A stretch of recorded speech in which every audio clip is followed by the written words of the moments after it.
Moj gost je magister Leopold Zonik, zdravnik, specialist splošne medicine, dolgoletni direktor Zdravstvenega doma Bled, zavzeti kljanec. V Zdravstvenem domu Bled je zaposlen že 41 let, 26 let pa ga uspešno vodi.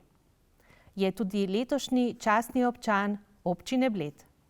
Gospod Leopold Zonik, pozdravljeni. Dober dan in pozdravljeni. Zdravstveni dom Bled velja za enega najbolje organiziranih zdravstvenih domov v Sloveniji. To občutimo tudi pacienti, saj lahko veliko stvari opravimo na enem mestu, tudi specialistične preglede. In če malo pretiravam, to je že skoraj znanstvena fantastika danes v Sloveniji. Kakšen je vaš recept vodenja, glede na to, da imate 26-letne izkušnje na tem mestu? Ja, predvsem se je treba nasloniti na domače kadre. No, in že jaz sem imel to priložnost od mojega predhodnika, primarij dr. Rusa, da mi je izbral nekako, da sem se lahko vključil v ta kraj kot domačin, kot soprog domačinke. In tako je treba graditi. Treba je poznati kraj, treba je dajati ljudem priložnost, predvsem domačinom, jih prav čas nekako začutiti, jih povabiti na razgovor in mogoče, tako kot so meni dali tisti čas, stanovanje na Bledu. Mogoče v tem obdobju, ko je malo trše za študente, dati tudi kakšno štipendijo. No, nenazadnje, kdaj tega mladega človeka povabiti tudi k sebi, ga popeljati na teren, da začuti prebivalstvo, da čuti lepoto tega poklica, zdravnika splošne medicine, družinske medicine. No, in tako nekako je meni uspelo, da sem ustvaril najprej mentorje, to se pravi, bili smo trije močni mentorji, dr. Farjanova, dr. Krivčeva in sam.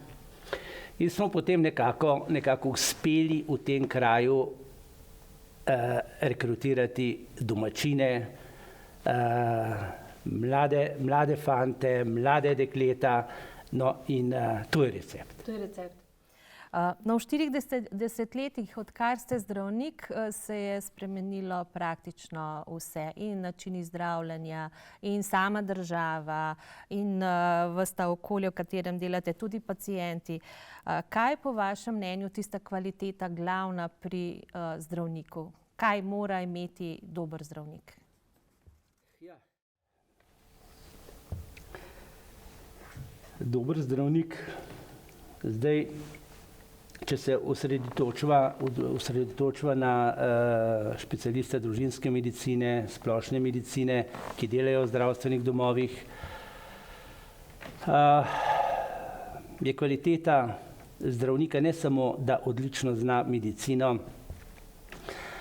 ampak da zna prisluhniti tudi svojemu kraju, da zna s krajem živeti, da zna v bistvu usmerjati kraj in prebivalce tako, da vse skupaj rezultira v nekem zdravem življenju skupaj z naravo, sobivanje z naravo, s krajem, nenazadnje tukaj na Bledu s turisti. In ko vse to povežeš, si potem lahko resnično uspešen zdravnik. Pa še nekaj, ne. Zdravnik naj ne bi bil samo nekako podaljšana roka zdravstvene skupnosti, človek, ki piše bolniške, ki piše recepte, ki izdaja zdravila, ampak predvsem naj bi bil svetovalec, prijatelj svojemu krajanu, svojemu pacientu, nenazadnje družini, ki jo prevzame. To je pravi zdravnik. Na tej poti vaši se je zagotovo zgodilo veliko veselih, tudi tragičnih dogodkov, pa najbrž veliko nekih anekdot in vsega tega. Kaj je vas recimo zaznamovalo, česa se radi spomnite? Ja, glejte, radi spomnimo. Spomnimo se predvsem hudih dogodkov.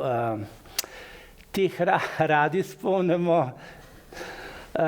Spomnim se na primer strele na Mlinem,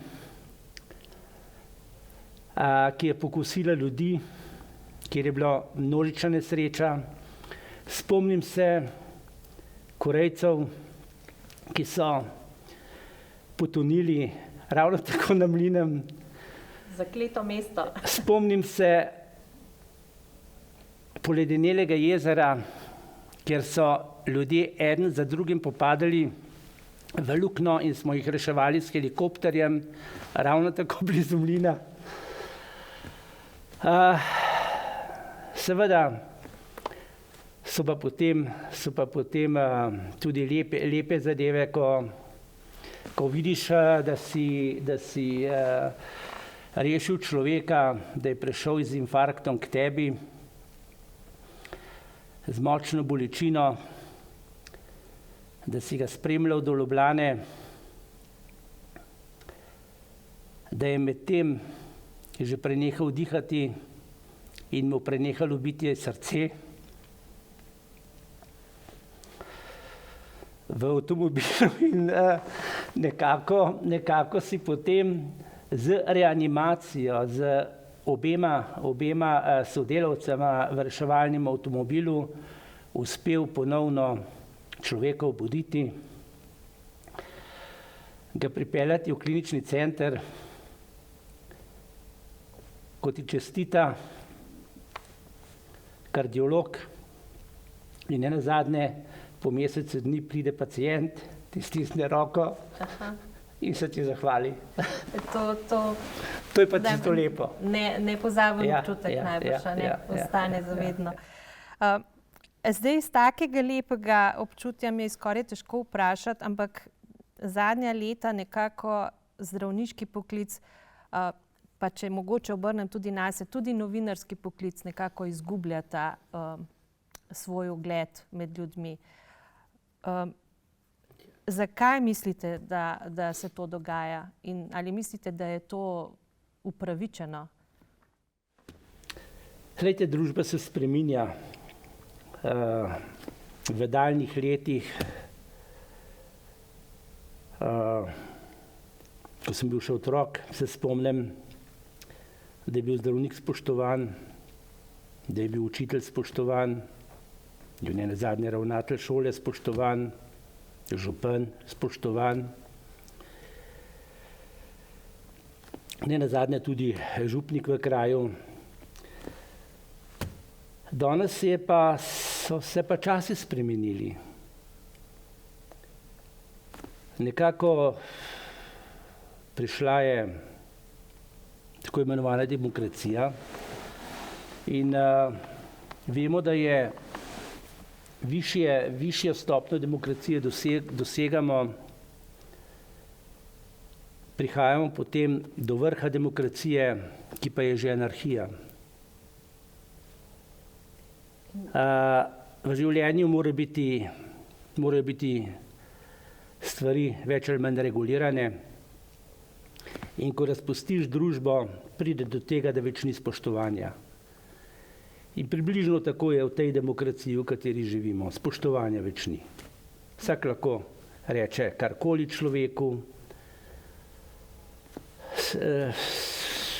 in potem prihaja do teh stvari, kot prihaja. Glejte, zdravniku so zaupali.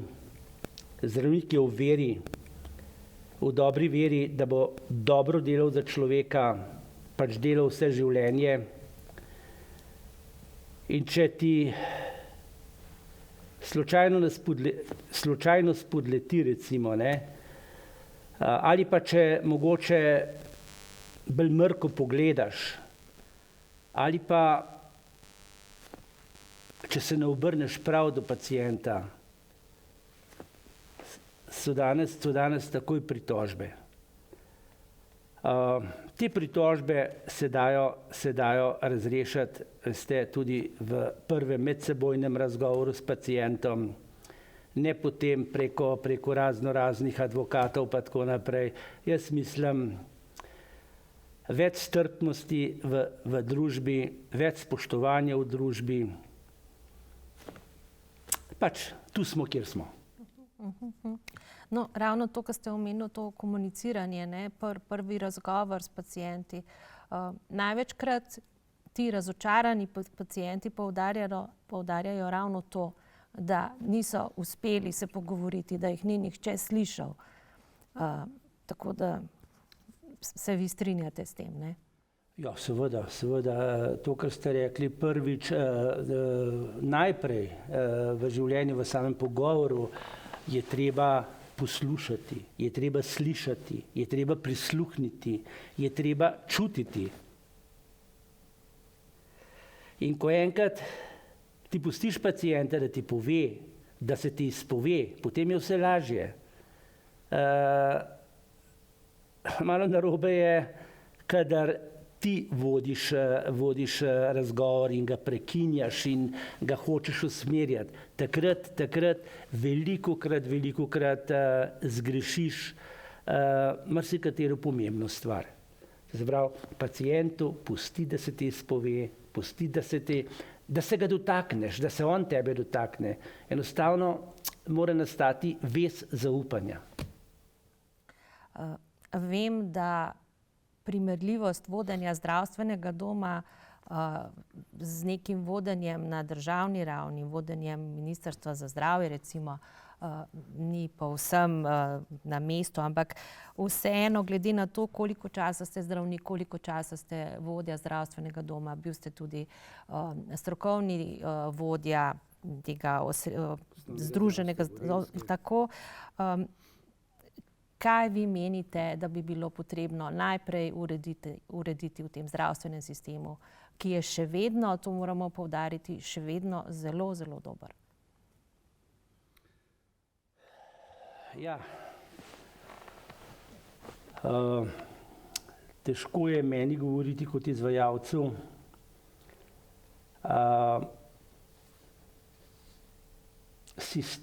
Državne sisteme vodijo politiki, državne sisteme vodijo nenazadnje ekonomisti, pravniki. Mi, ki se šolamo za medicino, smo nekako izvajalci tega sistema.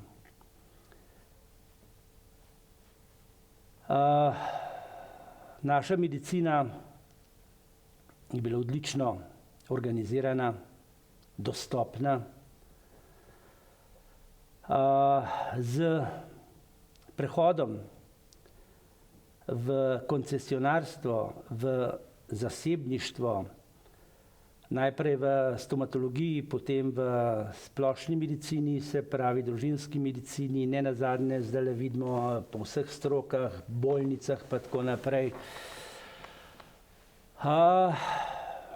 Vodi do tega, da zdravstveni sistem kmalu ne bo več nekje na sredi transformacijske poti,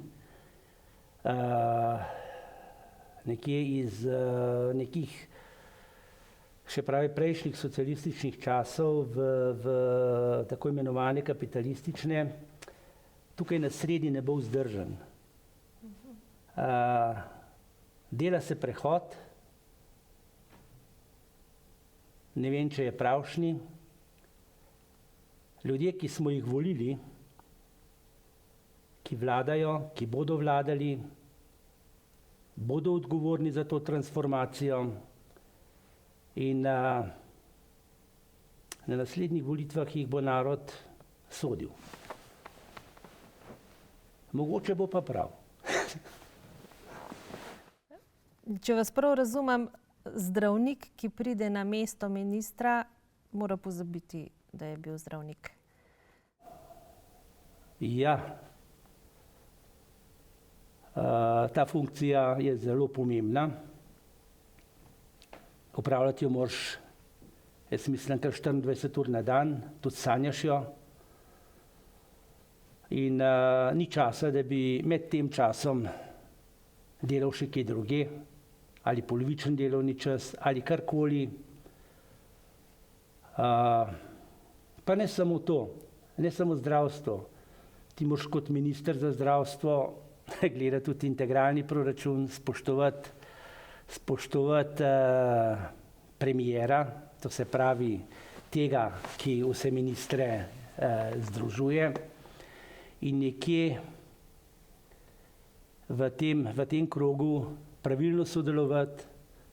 Seveda moraš pa imeti, se pravi, če hočeš zdravstvo kot zdravstvo nekje odmakniti od drugih sfer in ga nekako pospešiti, nekako transformirati, moraš pa imeti to moč, da izposluješ več denarja, da izposluješ druge zakone. V tem času smo zdaj. In ministru ali temu ali drugemu ni lahko. No, pa če se zdaj vrneva nekaj 2-3 leta nazaj, med pandemijo covida ste se izkazali tudi kot krizni menedžer. Hitri odziv zdravstvenega doma Bled je bil tudi s strani Ministrstva za zdravje prepoznan kot primer dobre prakse. Kdaj pa ste vi sami osebno ocenili, da bi se recimo kaj takega v taki razsežnosti lahko zgodilo tudi pri nas, ko ste pač slišali za te novice iz Italije ali morda že pred tem? Te zadeve, te pandemije se dogajajo ves čas. So se dogajali v pradavnini.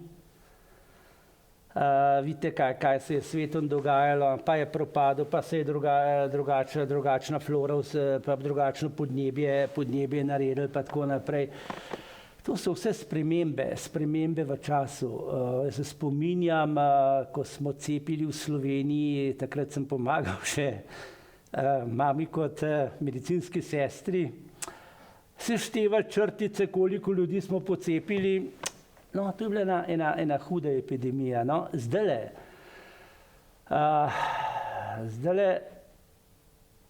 sem pa začutil to prvič, ko je bila tekma v Palermu, nogometna, in so nekateri naši ljudje tudi seveda na to tekmo šli in prinesli potem obolenje tudi v Slovenijo. Takrat nekako sem že vedel, kaj se bo dogajalo, malo smo že imeli informacij, že iz Kitajske, kaj se dogaja. No, imel sem pa to srečo, da je bil takrat minister za zdravje Janez Poklukar. Z njim sva tesno sodelovala in naredila res eno bi rekel, uspešno zgodbo tega kraja v obrambi proti tej bolezni, COVID-19. Takrat se je zdelo, da se bo svet spremenil na bolje, vsaj vsi so bili tako prepričani, neka taka pozitivna energija, mislim, da se je širila. Zdaj kaže, kot da smo vsi skupaj na to pozabili. Mislite, da smo se kaj naučili iz te izkušnje? Ja. Iz te izkušnje jaz mislim, da se je zdravstvo kot bi rekel organiziranost zdravstva naučilo reagirati v izrednih razmerah. mi imamo izkušnjo, karkoli se bo dogodilo, bomo, mislim, da prav čas reagirali. Mi imamo tudi rezerve, se pripravljamo na nove epidemije, ki še ne vemo, kakšne bojo, pa vendar imamo že rezervna sredstva, ne nazadnje tudi rezervne resurse, delovne sile. Imamo načrte, kako se osredotočiti na najbolj pomembna dela v zdravstvu in potem ostale ljudi v zdravstvu pa potem uporabiti v smeri epidemije. Ja, tega smo se naučili in zato smo močnejši. No, ob starem zdravstvenem domu raste tudi novi prizidek. V njem bodo pediatrične ambulante, novi urgentni center. Kako veseli ste tega? Tako kot mi ali še kaj bolj? Moram povedati, da se veselim skupaj z krajani Bleda in Gori. To je en velik napredek. Mislim, da bo zdravstvo kot tako nekako vzdržno v tem kraju vsaj nadaljnjih 20 let.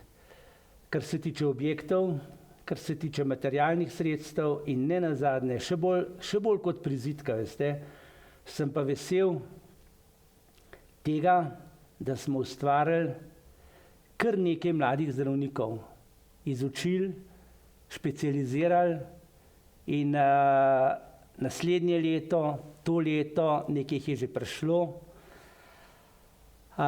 smo se ukrepili.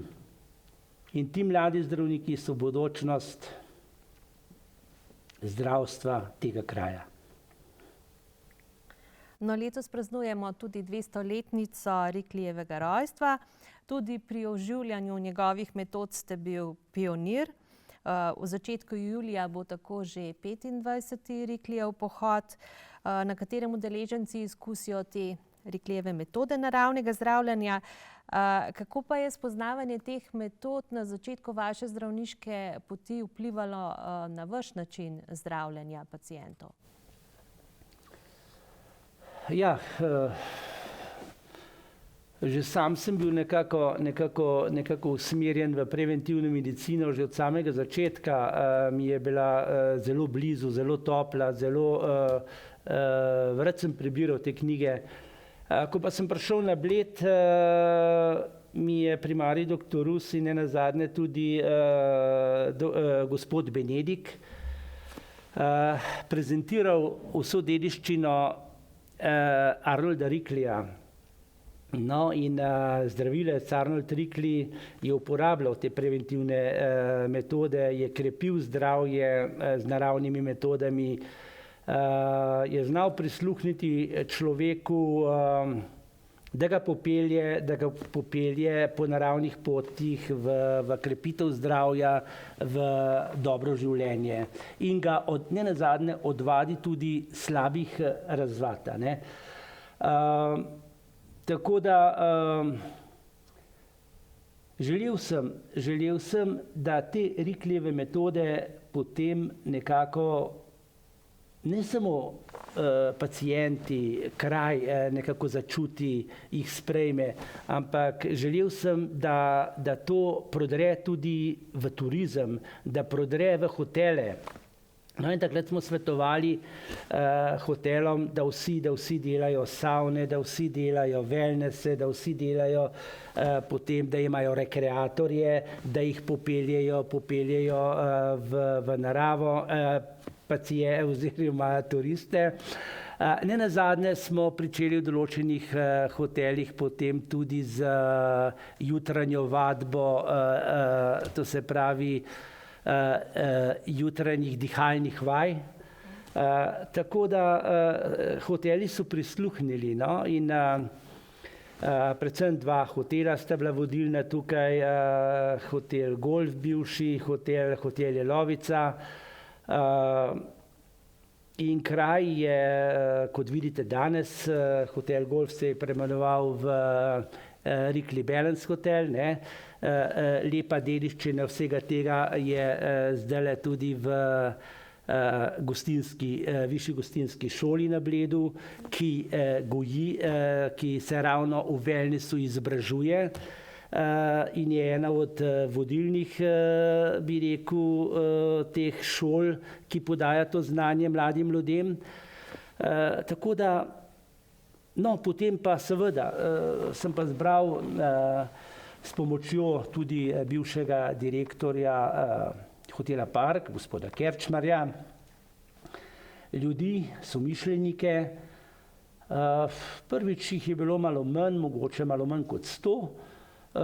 Po letih pa se jih je nabralo tudi do 300 in izpred hotela Golf smo zmeraj po Rikljevi poti šli potem na stražo, se poklonili samemu Riklju in hotel Park bivši je zmeraj potem priredil avtentično Rikljev zajtrk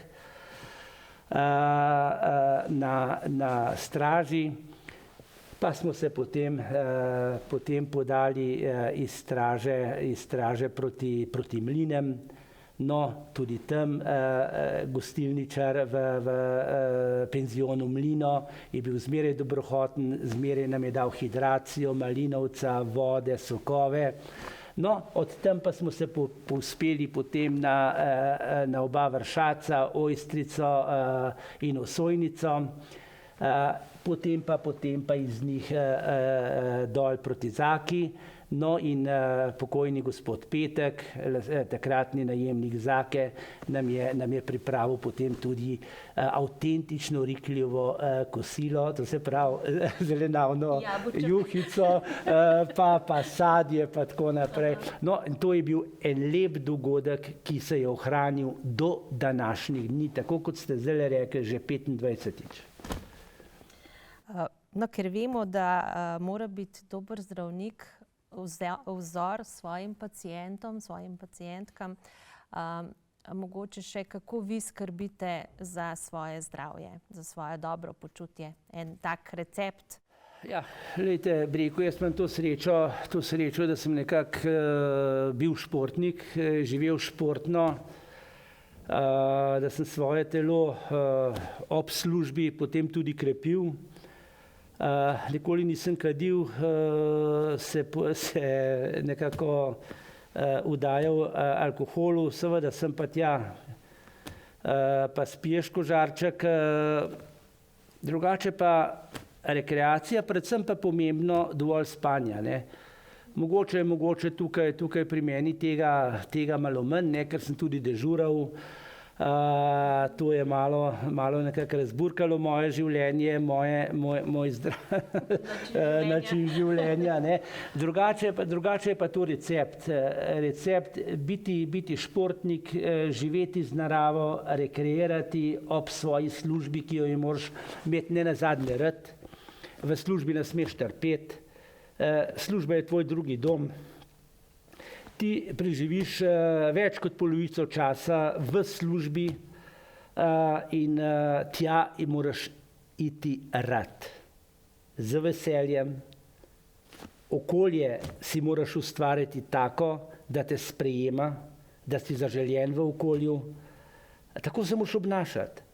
In ko dosežeš to harmonijo, sprejetosti, potem, da znaš, bi rekel, pravilno spati, tako kot sem rekel, pravilno počivati, živeti z naravo in se seveda potem ampak sigurno tudi primerno prehranjevati.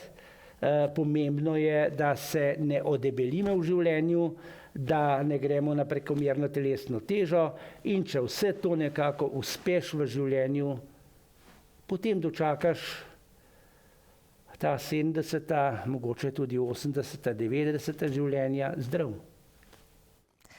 Gospod Zonik, najlepša hvala, da ste bil moj gost. Drage gledalke, dragi gledalci, hvala tudi vam za pozornost in nasvidenje do prihodnjič. Hvala lepa.